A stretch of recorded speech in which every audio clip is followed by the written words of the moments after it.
Welcome back to the 10-Minute Product Podcast, where we serve you 10 minutes of concise and to-the-point advice on how to resolve particular challenges faced by product leaders. This is Christian and Jonas, two long-time product leaders who met at Google and since then have led product teams and products across various verticals over the years. Today's challenge is OKRs. It's a powerful tool used by small and large companies alike, yet we have all struggled with implementing it at times. The quarterly OKR rush has just passed, and I'm sure some or many teams are still wordsmithing, as we've all done many times. Why is that, Christian? Yes, let's start with the problems. OKRs are failing for various reasons, and many teams try them. I think you have to try them for at least 3 quarters. But understanding the pitfalls, I think, is one of the essential things for rolling out OKRs. So there's various reasons for which OKRs are not working. I'll start with if the company you're in does not have clearly defined strategic goals and objectives. It's nearly impossible to run a successful OKR setting. If you think about the OKRs being bad as being a symptom of your lack of alignment and lack of strategic goals or misalignment or miswording or whatever, then it becomes much clearer to you why they're not working. So it's a sort of a symptom.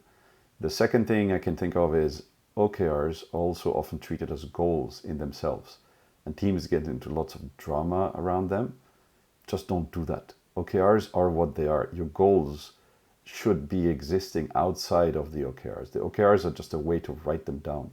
And so if you can't write the OKR clearly, then it means maybe, or if you treat the OKR as a thing in itself, like a goal, maybe that's a problem.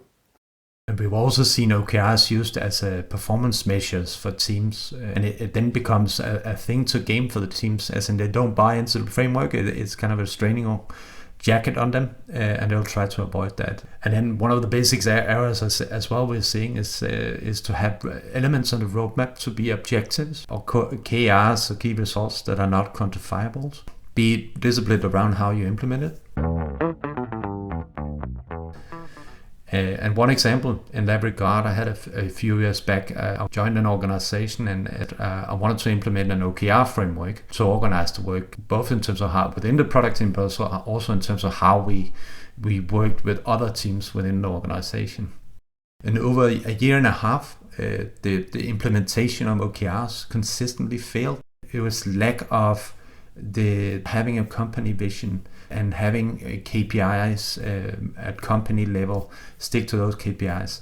It meant that OKRs within my team became an island in itself, as such disconnected, and as such the value we provided both to other teams and to our company became unclear. That's the reason why we failed. Yeah, I had an example as well where I had objectives OKRs that failed, and basically we had a couple of teams that put launch Germany or launch France as an objective. And then I thought, okay, so you achieve your objective and then what? You go have a coffee? The actual objective is to increase your footprint, to increase the user numbers. And for that reason, one of the KRs is launching France. France is alive. France is live. French customers can log on to the website, transaction, pay, buy stuff. The launch in itself is not an objective. Launch is a thing you do on the way to the objective. Instead of doom and gloom, let's move to what actually makes OKRs work for you. And this is the key sentence, I think. OKRs should work for you, not you for them. And people let OKRs become this big daddy thing. Forget that. OKRs should work for you. So just get started. Have your objectives and what you want to achieve clearly in your head or on a paper, and write it down and separate it out. And there is the slightly pedantic part. Objectives are objectives. Key results are key results. So write down the high-level objectives that you have, but the actual objective, as I said, then the key result will be how you will measure the progress of your work towards those objectives, and what you will then do during the quarter. So what you do day to day, that's your roadmap. That is the actual work you do. So you will measure your work through the KRs in order to know how far ahead you are towards your objectives. But I also want to add that just get started using OKRs. Make sure to include review cycles to improve the process. But the fear of doing OKRs wrong can also lead you to be paralyzed. It's better to do something than nothing in many cases. As long as you're honest and invite for honest feedback from your teams and stakeholders to improve the process, we recommend you just to get going. At a point in my career, I was at a hotel aggregator. This organization, when I joined, was highly metrics driven, and as such, implementing OKRs within my new function. I was hiring into this function and establishing it. But as I filled it with people, it was fairly straightforward to implement and be disciplined around it. But for me, that kind of stands out as a best case for me, having implemented OKRs in the past. On this side, on the positive side of OKRs, one time I had really good flow with it was actually in a machine learning targeting engine, which sounds like an ironic thing to say that OKRs worked really well, but we managed to keep the objectives at a very high level and to express the objectives in a way that it would enable users to do something, enable clients to buy something, enable us to target, increase the footprint through new targeting dimensions, or increase the premium. And our key results were then the progress towards those. So either the launches in the first quarter, and then in the following quarters for this launch, what were the revenue targets, what were the user number targets, client number targets, etc. And by keeping this at a very high level, we actually managed to make really good progress. And then we had the benefit of being able to put this on slides for the board, on slides for the executives, etc. So it was really, really good.